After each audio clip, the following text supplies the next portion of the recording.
This video is meant for my younger self, and I'm hoping that it might help someone out who is watching this and maybe be in a similar position to myself. But the main thing to take away from this is that it's okay to fail, and it's okay to start over and try something new. And this is something that I've been struggling with for the last couple years, but I'm finally coming to terms with it and trying new things. You know, I've made YouTube videos now off and on for a few years. It was just kind of a side project to my main goal, which was trying to become a professional footballer or soccer player for us Americans here. And the crazy thing about my journey is that even though it didn't work out the way that I wanted it to, I wouldn't go back and change anything, except for the fact that I wish I had just started a little bit earlier.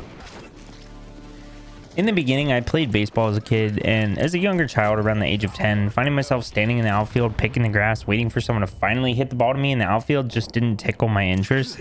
And I wanted to do something that was a little bit more engaging, which is how I ended up trying out soccer in the first place. I ended up joining a local rec team and found out that I had a little bit of natural talent with soccer. So I quickly moved up to my first travel team, where I finally played against, a competition that was a little bit closer to my ability, and, it was a lot more engaging for me. So it was just more fun overall. And this is when I really, started to figure out that I wanted to play professional soccer. Playing, on my first travel team in middle school, and then watching games at home on the TV. Once the Premier League started to gain popularity, I instantly fell in love and knew that I wanted to be a professional player. Once I got to middle school, tried out for the middle school team. Funny enough, I didn't make the team a single year out of the 3 years that I played there, which was bewildering to me at the time, just given the level. But, just like everything else that there's, politics involved with everything, which we find out, as we go on later in life. But eventually I graduated middle school and moved on to high school, where I tried out for the high school team and made JV. After making the JV team, I started to finally build a little bit of confidence for myself, and the obsession continued even harder, wanting to pursue that professional journey. Every day after school, we would, practice for the high school team for a couple hours. I would come home from practice and keep practicing on my own for months on end. I played in a travel team the same time I was playing in the high school team, so I was often playing 3 or 4 games a week, spending numerous hours, practicing by myself, playing games. And I really went out. I didn't really do a whole lot. I didn't really have a whole lot of friends because of how obsessed I was with this whole thing.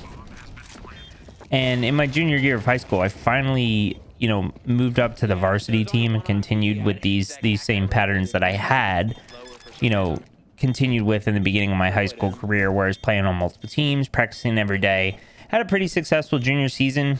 Senior year came around, and this is when, things started to take a turn for me. My senior year, I felt like I hit my first, stride in a sense. I had a really solid season, scored a ton of goals, and had a ton of assists. I ended up at the end of the season being named the MVP of the team, as well as leading the state in assists. And despite this, I again found out about sport politics, and I didn't receive any county, district, or state awards. And I didn't even have any college offers going into the end of my senior year, even though some of my teammates did. I will take, ownership for part of this, because, I didn't understand the college recruiting process at the time and how early you had to start, reaching out to different schools and things, in your freshman and sophomore year. And to be honest, at the time, I wasn't ready to, start being recruited, at that time in my sophomore year.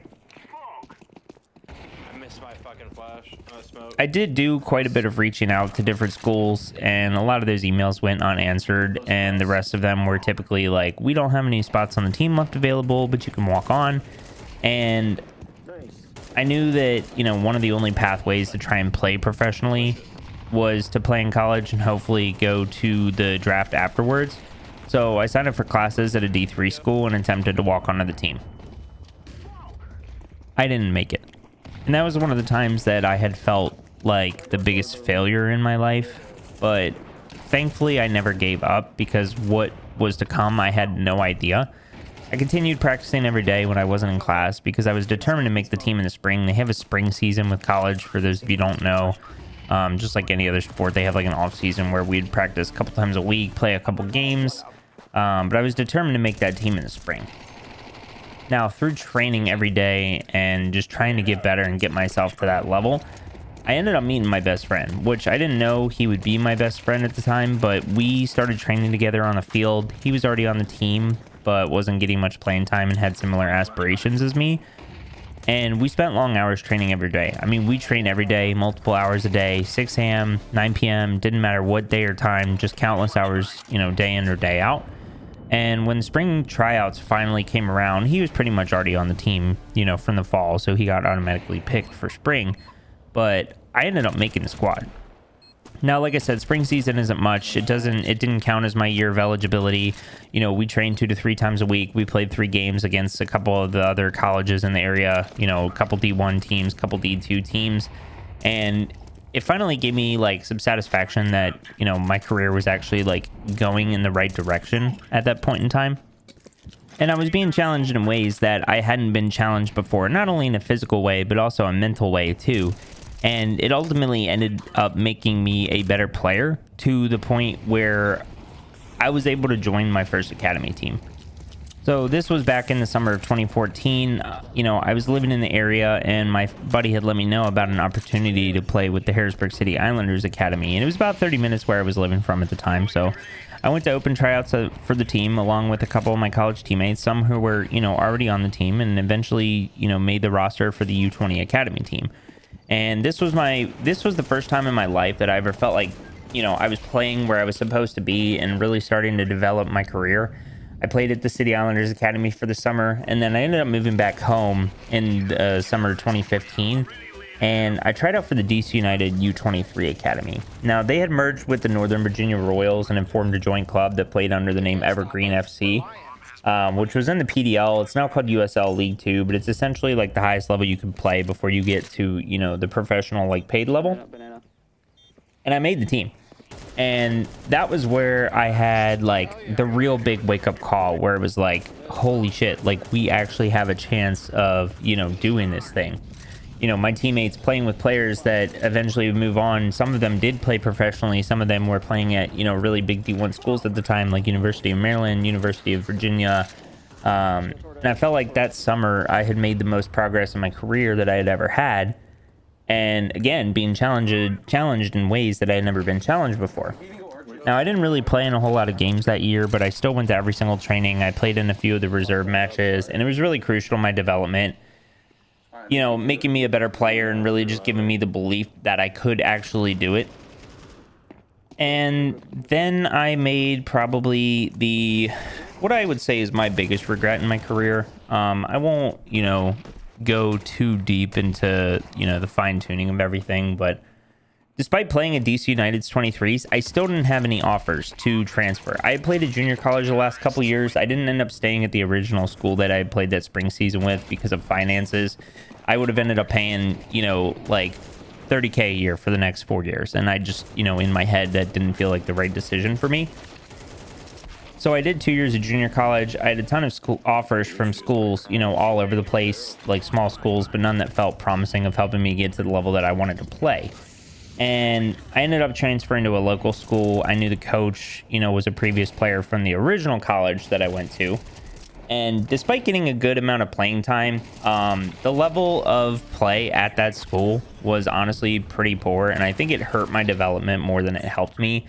Coming off a season of playing with DC United's 23s and then going to that level was, kind of a big shock, I guess.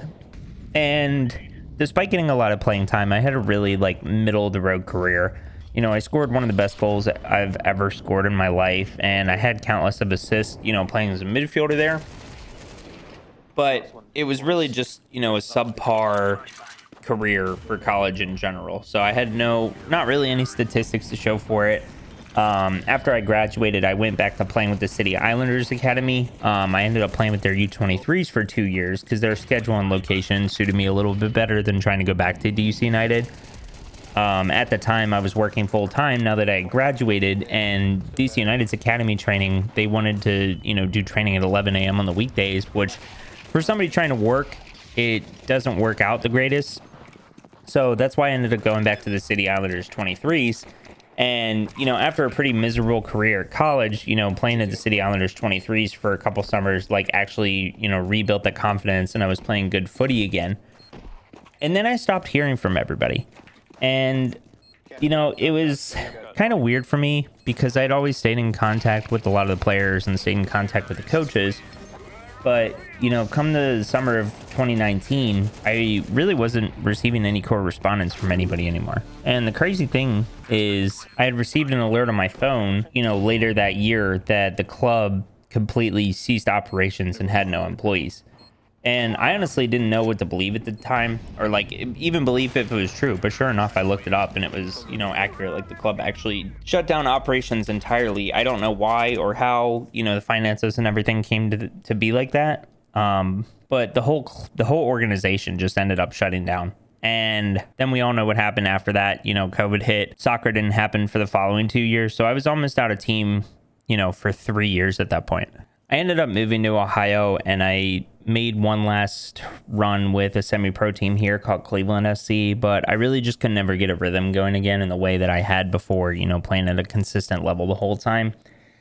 And it's always something that's weighed heavy on my mind, but I just had my 31st birthday this year, and I finally come to terms with myself that playing professional soccer is probably off the table. But I know that I gave myself 100% effort with trying to make it, and I can, live happy with that. I'm looking to redirect a lot of that, drive and focus that I had before into YouTube now, and mainly with Counter-Strike. I don't intend on going pro in Counter-Strike by any means, but Counter-Strike has been my game of choice as it gives me that, competitive itch to scratch, and I would like to make it to level 10, face it, while I continue to produce content. But at this point, I just plan on trying out different things as I go through my journey. And I really just wanted to share my story and get a lot of that off my chest. I hope it resonates with somebody out there. It's, it's okay to fail and it's okay to try new things. And that's how you get better. Because, once one dream ends, another one can begin.